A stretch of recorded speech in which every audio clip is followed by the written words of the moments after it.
സുന്നി ഐക്യമുടൻ. സുന്നി സമുദായ സംഘടനയായ സമസ്ത ഒന്നിക്കുന്നു. EK-AP വിഭാഗങ്ങളുടെ ഐക്യം ഉടനെന്ന് കേരള മുസ്ലിം ജമാഅത്തെ സംസ്ഥാന ജനറൽ സെക്രട്ടറി ഖലീൽ ബുഹാരി പറഞ്ഞു. ഖലീൽ ബുഹാരി തങ്ങൾ പറയുന്നു, സംഘടനാപരമായ ചർച്ചകൾ പുരോഗമിക്കുകയാണ്. ഇപ്പോൾ ഐക്യ ചർച്ച നടന്നുകൊണ്ടിരിക്കുകയാണ്. പലപ്പോഴും നടന്നിട്ടുണ്ട്. അകലങ്ങൾ കുറഞ്ഞു വരികയാണ്. അതായത് ഒരു രണ്ട് സംഘടനകളാകുമ്പോൾ കുറേ വിഷയങ്ങൾ ചർച്ച ചെയ്യാനുണ്ടാവുമല്ലോ. അത് അകലം കുറഞ്ഞ് അടുത്തെത്തിയിട്ടുണ്ട്. അതായത് സംഘടനപരമായിട്ട് ഒരു മുറിവ് പറ്റിയാൽ അത് ഉണങ്ങണമെങ്കിൽ സ്വാഭാവികമായിട്ട് കുറച്ച് ടൈം പിടിക്കുമല്ലോ. അടുത്ത് തന്നെ അത് യാഥാർത്ഥ്യമാകും എന്ന് തന്നെയാണ് ഞങ്ങളുടെ പ്രതീക്ഷ. VS സുജിത്തുണ്ട് കൂടുതൽ വിവരങ്ങളുമായി.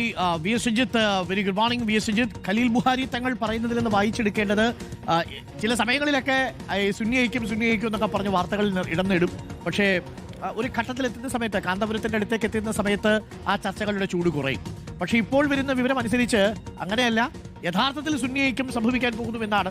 അങ്ങനെയാണെങ്കിൽ ചിലർക്ക് നെഞ്ചിടിപ്പുണ്ടാവും, അല്ലേ VS സുജിത്ത്? അതെ, സമസ്തകൾ ഒന്നിക്കുമ്പോൾ ചില ആളുകൾക്ക് നെഞ്ചിടിപ്പ് കൂടിക്കൊണ്ടിരിക്കുകയാണ്. അങ്ങനെ നെഞ്ചിടിപ്പ് കൂടിയ ഒരാളുടെ പ്രസംഗമാണ് നമ്മൾ കേൾക്കുന്നത്. നളന്ദ വിഭാഗം മലയമ്മ ഫൈസിയുടെ പ്രസംഗം. വ്യത്യസ്ത ത്വരീഖത്തിന്റെ ആശയക്കാർ വന്നു. അവരെല്ലാം വേറിട്ട് പോവുകയാണ് ചെയ്തത്. സ്വഹാബത്ത് പഠിപ്പിച്ച പ്രവാചക പുങ്കുകളുടെ മദീനയിൽ നിന്ന് ഇസ്ലാം അതിമനോഹരമായി നമ്മുടെ നാട്ടിൽ പ്രകാശിച്ച ഇസ്ലാമിന്റെ ധാരയിൽ നിന്ന് അവർ പോവുകയാണ് ചെയ്തത്. അങ്ങനെ പോയ ആളുകൾ, അവർ ചിലർ സമൂഹത്തിൽ ചെറിയ ദുസ്വാധീനം ചെലുത്തിയിട്ട് പട്ടങ്ങൾ ഉണ്ടാക്കിയിട്ടുണ്ട്. വലിയ സ്വാധീനം ചെലുത്താൻ കഴിയാതെ മാറി നിന്നവരുണ്ട്, ശുഷ്കിച്ചു പോയവരുണ്ട്. അതുപോലെ അവാന്തര വിഭാഗമായി ഇങ്ങനെ മഹല്ല് ജമാഅത്തുകൾ പിളർത്തിയും വേറെ മഹല്ല് ജമാഅത്തിൽ ജുമാ തുടങ്ങിയും, അത് മലയാളത്തിലാണെങ്കിലും മറ്റു ഭാഷയിലാണെങ്കിലും മദ്രസ സ്ഥാപിച്ചും കടന്നുപോയ ആളുകൾ. അങ്ങനെ പോയ കൂട്ടത്തിലാണ് 89-ൽ കാന്തപുരം അബൂബക്കർ മുസ്ലിയാരും വരുന്നത്. അബൂബക്കർ മുസ്ലിയാർ ചെയ്ത് നോക്കൂ നിങ്ങൾ. എതിർപ്പുകാർ ചെയ്തതുപോലെ, ജമാഅത്തെ ഇസ്ലാമിക്കാർ ചെയ്തതുപോലെ, മറ്റ് അവാന്തര വിഭാഗക്കാർ ചെയ്തതുപോലെ അദ്ദേഹം ഈ സ്വഹാബത്ത് പണിത പള്ളിക്ക്, അതുമായി ബന്ധപ്പെട്ട് പിന്നീട് സ്ഥാപിതമാകുന്ന പള്ളിക്ക് സമാന്തരമായി പള്ളി ഉണ്ടാക്കിയെന്ന് മാത്രമല്ല, മലബാറിലെ മുസ്ലിം സമൂഹത്തിന്റെ അനുഷ്ഠാന കർമ്മത്തെ പോലും ഫസാദാക്കി അദ്ദേഹം വിശുദ്ധ റമളാന്റെ 30ാമത്തെ പകൽ നോമ്പ് പെരുന്നാളാക്കി പ്രഖ്യാപിച്ചു. ഞാൻ ഓർക്കണം, ആ സമയത്ത് കോഴിക്കോട്ട് മഹാരാജൻ മർഹൂം നാട്ടികോസ്താദ് നടത്തിയൊരു പ്രസംഗമുണ്ട്. ആ പ്രസംഗം കേവലം 38 മിനിറ്റ് മാത്രമാണുള്ളത്. ആ പ്രസംഗത്തിൽ അദ്ദേഹം കൃത്യമായി നമ്മുടെ ഇസ്ലാമിന്റെ, കേരളത്തിന്റെ പൈതൃകത്തെ, മലബാറിന്റെ പാരമ്പര്യത്തെ വിശദീകരിച്ചു. ഉസ്താദ് പറഞ്ഞു, നമ്മുടെ നാട്ടിൽ മാസം ഉറപ്പിക്കാൻ ഒരു കമ്മിറ്റി വന്നിട്ടുണ്ട്. ആ കമ്മിറ്റി ഒരിക്കലും ആധികാരികമല്ല. കമ്മിറ്റി എന്ന് പറയുന്നത് എഴുത്തുകാരിയാണ്. പ്രസിഡന്റ് സമം കമ്മിറ്റിയാണോ, സെക്രട്ടറി സമം കമ്മിറ്റിയാണോ, മെമ്പർ ഈക്വൽസ് കമ്മിറ്റിയാണോ? അല്ല, കമ്മിറ്റി എന്ന് പറയുന്നത് നമ്മുടെ നാട്ടിൽ മൗജൂദല്ല. അതുകൊണ്ട് അതൊരിക്കലും ഉള്ള വിഷയമല്ല, അവർക്ക് അർഹതയില്ല. രണ്ടാമത് പറഞ്ഞു, ഒരാൾ മാസം ഉറപ്പിച്ചിട്ടുണ്ട്. അയാൾ ഉറപ്പിച്ച ദുബായിൽ നിന്നാണ്. ആ ദുബായിൽ നിന്ന് മാസം ഉറപ്പിച്ച് അദ്ദേഹം ചോദിക്കുകയാണ്, ഇതിന് പരിധിയുണ്ടോ ഇല്ലേ എന്ന്. ഒരു ഖാദി തന്റെ മഹല്ലത്തിന്റെ പുറത്താണെങ്കിൽ അയാൾ മഅ്സൂലാണ്, അയാൾ അതിന് അർഹനല്ല. അന്ന് ആട്ടിക് ഉസ്താദ് പറഞ്ഞു, ഫതുഹുൽ മുഈൻ പോലും മറന്നുപോയി. ഞാൻ വിശദീകരിക്കുന്നില്ല. ഞാൻ പറയുന്നത്, നെതുവത്തുകാർ, ജമാഅത്തെ ഇസ്ലാമിക്കാർ തുടങ്ങി അവാന്തര വിഭാഗങ്ങൾ നമ്മുടെ നാട്ടിൽ മഹല്ല് ജമാഅത്തിനെ പിളർത്തിയും ആശയത്തെ ചോദ്യം ചെയ്തും അവാന്തരമായി കടന്നു വന്നതുപോലെ ഈ മഹല്ല് ജമാഅത്തിനെ പിളർത്തിയും അവാന്തരമായി ചോദ്യം ചെയ്തുമാണ് ഇവരും കടന്നു വന്നത്. അതുകൊണ്ട് അവര് ഒരിക്കലും ബഹുമാന്യരായി മാറാൻ സാധ്യതയില്ല. ചില ആളുകൾക്ക് അവരിന്ന് ബഹുമാന്യരായി മാറുകയാണ്, ചില ആളുകൾക്ക് അവരിന്ന് മാതൃകായോഗ്യരായി മാറുകയാണ്, ചില ആളുകൾക്ക് അവരോട് ഐക്യപ്പെടാനും അവരോട് സമരസപ്പെടാനും അവരോട് ഒത്തുപോകാനും വെമ്പൽ കൊള്ളുകയാണ്. ഈ മലബാറിന്റെ കഴിഞ്ഞകാല ചരിത്രത്തെ പഠിക്കാത്തവരാണവർ, അല്ലെങ്കിൽ അതിൽ ബോധ്യം വരാത്തവരാണ് നമ്മൾ മനസ്സിലാക്കേണ്ടത്. സുന്നി മഹൽ എന്തിനാണ് ഇപ്പോഴും അഥവാ ഈ ജൻസി യുഗത്തിലും ഇങ്ങനെ ഒരു വെറുപ്പിന്റെ വാക്കുകൾ എന്ന് പറഞ്ഞാൽ, ഇപ്പോൾ കേരളയാത്ര നടന്നുകൊണ്ടിരിക്കുകയാണ്. ബഹുമാനപ്പെട്ട സുൽത്താനുൽ ഉലമയുടെ കേരളയാത്ര, മുസ്ലിം ജമാഅത്തിന്റെ കേരളയാത്ര. ഈ കേരളയാത്രക്ക് എല്ലാ മനുഷ്യരായ എല്ലാ ആളുകളും വളരെയധികം സന്തോഷത്തിൽ അഭിനന്ദനങ്ങൾ അർപ്പിച്ചുകൊണ്ടിരിക്കുകയാണ്. അതിൽ രാഷ്ട്രീയക്കാർ മുമ്പിലുണ്ട്, അതിൽ തന്നെ പ്രത്യേകിച്ച് മുസ്ലിം ലീഗുകാർ വളരെ സജീവമായിട്ട് മുമ്പിലുണ്ട്. അങ്ങനെ മുസ്ലിം ലീഗും അതുപോലെ തന്നെ സമസ്തയും ഒക്കെ പരസ്പരം ഐക്യത്തോടുകൂടെ സന്തോഷത്തിൽ ഇങ്ങനെ കഴിഞ്ഞു പോകുമ്പോൾ അത് കണ്ട് കുശുമ്പ് കൂടി തന്റെ സ്ഥാനമാനങ്ങളൊക്കെ പോകുമോ എന്ന് പേടിച്ചിട്ടാണോ ഇങ്ങനെ വെറുപ്പിന്റെ വാക്കുകൾ പറയുന്നത്? ഇദ്ദേഹം ഇത് ഇവിടെ പറയുമ്പോഴും അഥവാ ഈ നളന്ത വിഭാഗം എന്ന് പറയുമ്പോൾ അവർക്ക് മറ്റൊരു ഓമന പേരുണ്ട് സുഹാബി എന്നുള്ളത്. എന്തിനാന്ന് വെച്ചാൽ സുന്നി മുജാഹിദുകളൊക്കെ ഇങ്ങനെ കലർന്നിട്ടുള്ള ഒരു സാമ്പാർ സുന്നി, അതിനാണ് സുഹാബി എന്ന് പറയാം. അപ്പോൾ ഇവരെന്ന് പറഞ്ഞാൽ രാഷ്ട്രീയത്തിലും അതുപോലെ തന്നെ സമസ്തയിലും കാലിട്ടുകൊണ്ടിരിക്കുന്ന, അഥവാ മുസ്ലിം ലീഗ് ഇല്ലാതെ സമസ്തയില്ല, സമസ്തയില്ലാതെ മുസ്ലിം ലീഗ് ഇല്ല എന്ന് പറഞ്ഞു നടക്കുന്ന വാദക്കാരാണ് ഈ പറയുന്ന നളന്ത വിഭാഗം. പക്ഷേ രസകരമെന്ന് പറയട്ടെ, അദ്ദേഹം ഈ പറയുന്ന ആശയത്തോട് മുസ്ലിം ലീഗിന് യാതൊരു ബന്ധവുമില്ല എന്നാണ് മുസ്ലിം ലീഗിന്റെ പ്രവർത്തനങ്ങൾ കണ്ടിട്ട് നമുക്ക് മനസ്സിലാകുന്നത്. കാരണം ഇതേ പരിപാടി നടക്കുമ്പോൾ, അഥവാ ജാമ്യയിലെ ഈ പറയുന്ന സന്നദ്ധാന സമ്മേളനം നടക്കുമ്പോൾ അതേ സമയത്ത് തന്നെ എറണാകുളത്ത് ബഹുമാനപ്പെട്ട ഉസ്താദിന്റെ കേരളയാത്ര എത്തി നിൽക്കുകയാണ്. അതേ വേദിയിൽ വെച്ചുകൊണ്ട് ലീഗിന്റെ ഒരു നേതാവ് പറയുന്നത് ആ വാക്കുകൾ നമുക്ക് കേൾക്കാം. വാസ്തവത്തിൽ പട്ടിക്കാട് ജാമിയ നൂരിയ അറബിയയുടെ സന്നദ്ധാന സമ്മേളനത്തിന്റെ സമാപനമാണ്. വലിയ സമ്മേളനം നടക്കുകയാണ്. അവിടെ ഞാൻ പോകേണ്ടതുണ്ടായിരുന്നു. അവിടുത്തെ പ്രസിഡന്റായിട്ടുള്ള എൻ്റെ പ്രിയ നേതാവ് പാണക്കാട് സയ്യിദ് സാദിഖ് അലി ശിഹാബ് തങ്ങളുടെ അടുത്ത് പറഞ്ഞു, ഇന്നാണ് ബഹുമാനപ്പെട്ട ഉസ്താദിൻ്റെ യാത്ര എറണാകുളത്ത് എത്തുന്നത്, എന്നെ ക്ഷണിച്ചിട്ടുണ്ട് എന്നുള്ളത്. അദ്ദേഹം ഒരു മടിയുമില്ലാതെ എൻ്റെ അടുത്ത് പറഞ്ഞു, അവിടെ ഉസ്താദിൻ്റെ യാത്രയിലാണ് നിങ്ങൾ പോകേണ്ടത്, നിങ്ങൾ അവിടെ തന്നെ നിന്നാൽ മതി, അതുകൊണ്ട് തന്നെയാണ് ഞാൻ ഇന്നിവിടെ നിൽക്കുന്നത്, അല്ലെങ്കിൽ ഞാൻ ഇന്ന് പട്ടിക്കാട് ജാമിയയുടെ സമ്മേളനത്തിൽ പോകേണ്ട ഒരു വ്യക്തിയാണ്. എന്തായാലും ഇന്നത്തെ ഈ യാത്രയുടെ ഏറ്റവും വലിയ പ്രസക്തി എന്ന് പറയുന്നത് ഈ യാത്രയുടെ പ്രമേയം തന്നെയാണ്. മനുഷ്യർക്കൊപ്പം എന്ന് പറയുന്ന ഈ പ്രമേയം, ഉസ്താദിന്റെ എന്ത് മാന്ത്രിക ശക്തി കൊണ്ട് കൂടിയിട്ടാണ് ഈ പ്രമേയം കിട്ടിയതെന്ന് നമുക്ക് മനസ്സിലാകുന്നത്. സാധാരണ നമ്മൾ സമ്മേളനങ്ങൾ കാണാറുണ്ട് വലിയ രീതിയിലുള്ള പ്രമേയങ്ങളെല്ലാം. ഇത് ഒരു ചെറിയ വാക്ക്, മനുഷ്യർക്കൊപ്പം എന്ന് പറയുന്ന വാക്ക്. വാസ്തവത്തിൽ അപ്പൊ കേട്ടല്ലോ, ബഹുമാനപ്പെട്ട പാണക്കാട് സയ്യിദ് സാദിഖ് അലി ശിഹാബ് തങ്ങളുടെ പിന്തുണ ബഹുമാനപ്പെട്ട ഉസ്താദിനാണ്. അപ്പോൾ പരമോന്നത നേതാവിന്റെ പിന്തുണ ബഹുമാനപ്പെട്ട കാന്തപുരം ഉസ്താദിനുണ്ട്.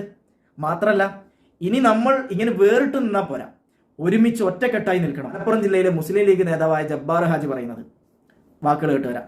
നമുക്ക് എന്തൊക്കെ ഭീഷണികളാണ് നമ്മുടെ മുന്നിലുള്ളത്. ഭിന്നിച്ചു നിൽക്കാനുള്ളതാണോ നമ്മൾ ഇനിയുള്ള നാളുകൾ? അതുകൊണ്ടാണ് ഞാൻ മെനിയാന്ന് അരീക്കോട് വെച്ച് പറഞ്ഞു, ഇനി നമ്മുടെ നാളുകൾ ഒന്നിച്ചുള്ളതാണ്, ഒരുമിച്ച് പോകണം. കുറേയേറെ ഭിന്നതയിൽ നിന്നിട്ട് എന്ത് കാര്യം? എല്ലാവരും, നിങ്ങളായാലും ആരും, ഈ പച്ചപ്പതാക തണലുണ്ടാവും, നമുക്ക് ഒരുമിച്ച് നിൽക്കണമെന്ന് പറഞ്ഞു. ഞാൻ പ്രസംഗത്തിന്റെ മുമ്പ് എന്റെ അടുത്തിരുന്ന ബഹുമാനപ്പെട്ട പേരോട് ഉസ്താദിനോട് ഞാൻ പറഞ്ഞു, നിങ്ങളൊന്നേന്റെ. അതിനു മുമ്പ് ഞാൻ ഖലീൽ ബുഖാരി തങ്ങളെ, സയ്യിദ് ഖലീൽ ബുഖാരി തങ്ങളോട് ഞാൻ ഡയാലിസ് സെന്റർ സന്ദർശിക്കാൻ പറഞ്ഞു. അദ്ദേഹം വരാമെന്ന് പറഞ്ഞിരുന്നു. പേരോട് ഉസ്താദിനോട് ഞാൻ പറഞ്ഞു, നിങ്ങളൊന്ന് വരണം.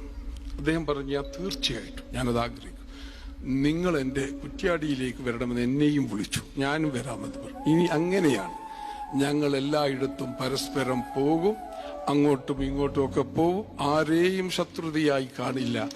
ഞങ്ങൾക്കെല്ലാവരും ഒന്നാണ്, ഈ പ്രസ്ഥാനത്തിനൊന്നാണ്. കേരള യാത്രക്ക് ബഹുമാനപ്പെട്ട AP ഉസ്താദിന് മുസ്ലിം ലീഗിന്റെ പച്ച പതാക പിടിച്ചുകൊണ്ടാണ് അഭിവാദ്യം അർപ്പിച്ചത്. ഇനിയും അങ്ങനെ തന്നെ. ഞങ്ങൾ എന്തിനാണ് ഞങ്ങൾക്ക് ശത്രുത വെച്ച് പുലർത്തുന്നത്? ഞങ്ങൾ ഉണ്ടാവും എന്ന് പറഞ്ഞുകൊണ്ട് തന്നെ എല്ലാവർക്കും, ഞങ്ങൾക്ക് വോട്ട് ചെയ്തവരോട്, സഹായിച്ചവരോട് നന്ദി പറഞ്ഞുകൊണ്ട് നിർത്തുന്നു. അസ്സലാമു അലൈക്കും. അപ്പോൾ ഒന്നുകിൽ ഈ പറയുന്ന ലീഗിന്റെ ഈ പ്രവർത്തനങ്ങളൊന്നും ഈ സാധു മലയമ ഫൈസി ഒന്നും കണ്ടിട്ടില്ല എന്നാ തോന്നുന്നത്. ഇതൊക്കെ കേട്ടിട്ടാണ് ബഹുമാനപ്പെട്ട സുൽത്താനുൽ ഉലമ കാന്തപുരം ഉസ്താദ് പോകുന്ന വഴികളിലൊക്കെ ലീഗുകാർ, പ്രവർത്തകന്മാർ വളരെ ഊഷ്മള സ്വീകരണം നൽകുന്നതും ഉസ്താദിന് അഭിവാദ്യങ്ങൾ അർപ്പിക്കുന്നതും.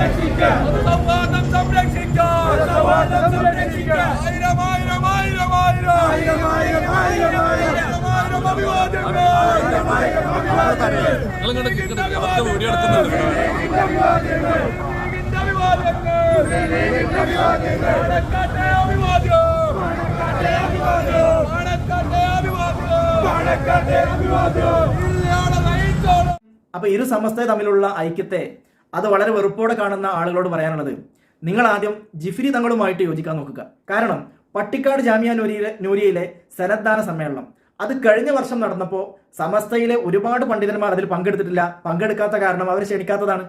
അപ്പോൾ സമസ്തയിലെ മുഷാവറ അംഗങ്ങളെ തന്നെ ക്ഷണിക്കാത്ത പരിപാടി കഴിഞ്ഞ തവണ ബഹുമാനപ്പെട്ട ജിഫ്രി മുത്തുക്കോയ തങ്ങൾ പറഞ്ഞിട്ടുണ്ട്, ഇങ്ങനെ പോരാ, എല്ലാവരെയും ക്ഷണിക്കണം, എല്ലാവരും കൂടി ഉണ്ടായിരിക്കുന്ന സമ്മേളനങ്ങളാണ് ഇനി വരേണ്ടത് എന്നാണ് കഴിഞ്ഞ വർഷം ബഹുമാനപ്പെട്ട ജിഫ്രി മുത്തുക്കോയ തങ്ങൾ പറഞ്ഞത്. ആ വാക്കുകൾ നമ്മളൊന്ന് കേട്ടുവരാം. അപ്പൊ അതുകൊണ്ടിട്ട് നമ്മുടെ ഈ സ്ഥാപനങ്ങളൊക്കെ നല്ല നിലക്ക് നടക്കണം. ഇതൊക്കെ സമസ്തന്റെ സ്ഥാപനങ്ങൾ തന്നെയാണ്. ഇതൊക്കെ പട്ടിക്കാട് ജാമിയ നൂരിയ അടക്കമുള്ള എല്ലാ സ്ഥാപനങ്ങളും, ഈ സ്ഥാപനങ്ങളുടെ വളർച്ചയിൽ പങ്കാളികളാവേണ്ട ആളുകളാണ് നമ്മളൊക്കെ. അത് മുൻകഴിഞ്ഞ കാലങ്ങളിൽ എങ്ങനെയാണോ ഇവിടെ നടന്നത് അതുപോലെ നടത്താൻ വേണ്ടി ശ്രമിക്കണം. നമ്മളെ പല സുഹൃത്തുക്കളും പല പണ്ഡിതന്മാരും എന്തോ ചില കാരണം കൊണ്ട് ചിലപ്പോൾ വിട്ടുനിന്നിട്ടുണ്ടാവും, അല്ലെങ്കിൽ അവരെ പുറത്തുണ്ടാവും. അപ്പം അവരെയും കൂടി കൂട്ടിപ്പിടിച്ചു കൊണ്ടിട്ടാവണം ഇനി അടുത്ത കാലഘട്ടത്തിലുള്ള നമ്മളെ പ്രവർത്തനങ്ങളൊക്കെ. അതിന് ആര് വിലങ്ങി വെച്ചാലും അത് ഞങ്ങളാരും അതിൽ എഴുതിച്ചു കൊടുക്കില്ല എന്നാണ് ഈ അവസരത്തിൽ പറയാം. അതാണ് തങ്ങൾക്കും പറയാനുള്ളത്. അങ്ങനെ തന്നെ നമ്മൾ കൂട്ടിപ്പിടുത്തത്തോടു കൂടി മുന്നോട്ട് പോകണം. അതാണ് വേണ്ടത്.